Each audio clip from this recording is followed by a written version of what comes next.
Game day, baby, let's go.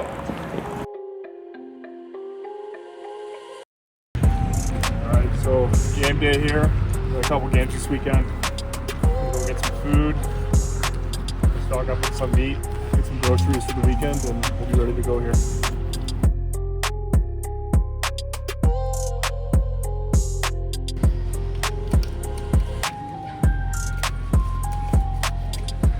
Super good meat sticks. Cut that. Good for hydration.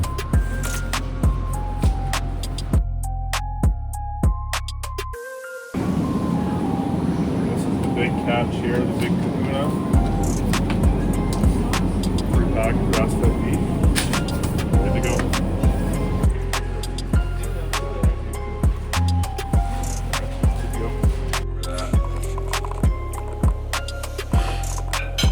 This is Coop's breakfast for today. It will also be my breakfast. Here you go, Boop. Oh, let me get you a fork really quick. I'm currently making breakfast slash lunch, kind of like a brunch thing.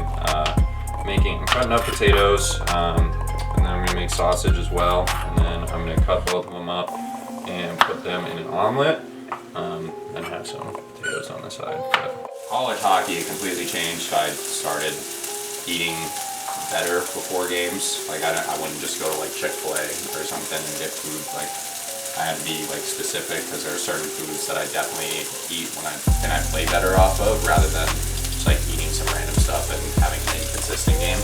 It just makes it easier for me to just eat food and do what I like. I honestly cook ground beef like every day, so I'll just cook that in the cast iron, and then we'll peel these up, chop them up into like little pieces, and then I'm gonna fry them in some clarified butter. So that's just gonna be like my carbohydrates and fat, and then the beef will be my protein and fat for the game, so I'll have energy.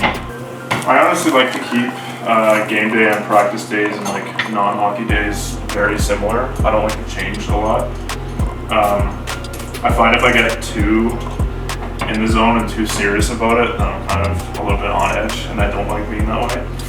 So the more I can just be consistent throughout the week and have a routine, I think that's better for my mental. That way when I get to the rink, I can kind of just have fun and walk in when I get there. It's a grand reveal. That's what we got. That's it. Game day meal.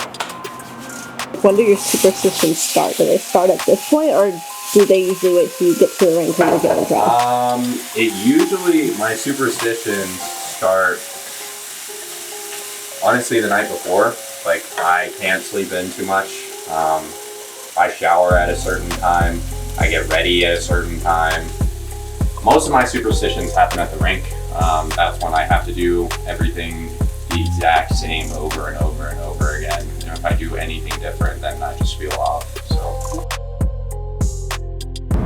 the time that I'm in the car is usually the time where I'm really trying to focus for the game, think about what I need to do during the game, think about maybe stuff that I didn't do as well the day before during practice this week that I really need to focus on. Just like different random little things like that is where the car takes place. So I usually just like listen to music, sit here, focus on the road, but also just focus on what's coming ahead. Today's a really big game, so trying to focus and lock in as early as I can is really helpful for me, especially because I sometimes have trouble focusing during games. So being mentally prepared before helps a lot. That was alright.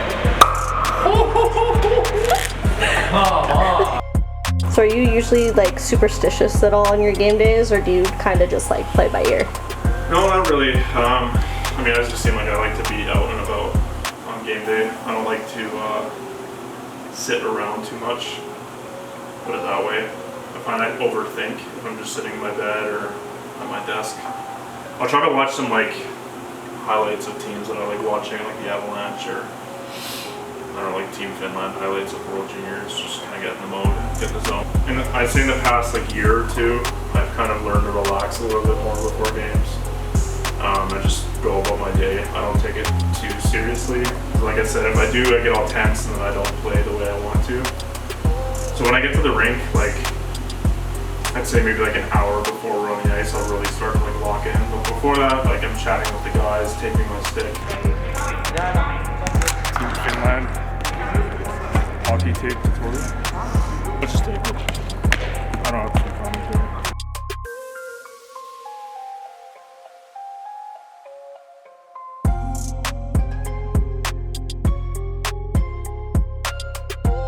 So are you superstitious at all about your tape job?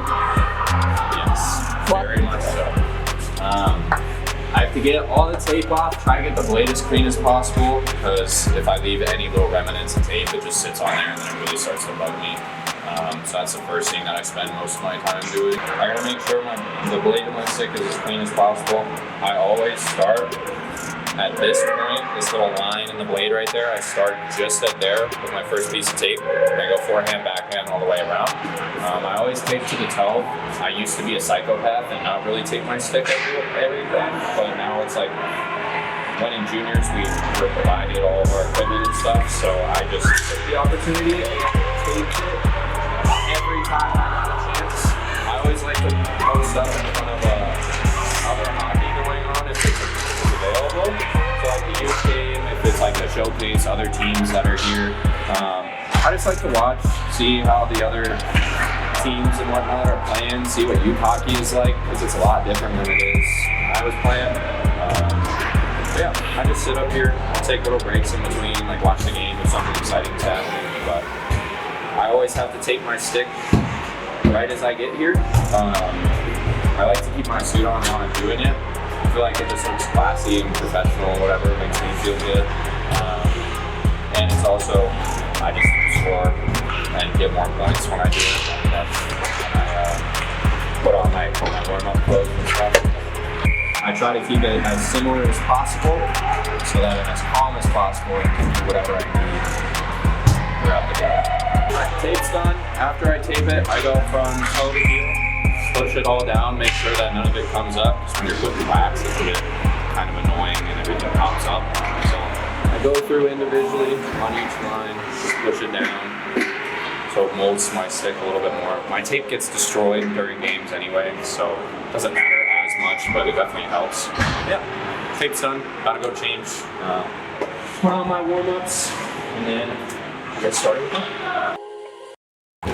So how crucial are dynos in your like everyday routine? They're huge. Like, it's just a way to get loose, get the blood flowing, get everyone going. After 2 is done, we start with dynamic warm-ups in order to just like get everything going. Like everyone sort of gets focused. We can still have a little bit of fun in there. Today it's a little bit more serious, but we all have like our little traditions and stuff for different stretches. Like Soren will throw a high kick like an inch from my face. Like me and Costco will like bow down to each other after a stretch. Me and Jenny kind of like wrestle a little bit. Like there's a bunch of different stuff that we do. Oh yeah, the other one that's the funniest is me and Clifty. Instead of doing the actual stretch of like side to side, we'll run, jump, and like scream at each other and do it.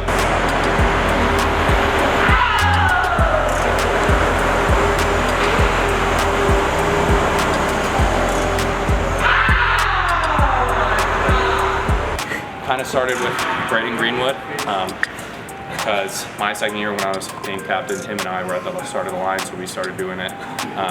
But then after that, just kind of stemmed. Clifty took over from there. So, but it's a good thing to have, and it's really beneficial for us in general. After dynos are done, I go do my own stretches over here. So I come over here, just warm up a little bit more. It gets me locked in more than anything. And then after this is done, I'll go over there, play Sue with like 4 or 5 guys before the game, and then get down to the locker room, and that's when it's really game time. That's when we really got to focus and be locked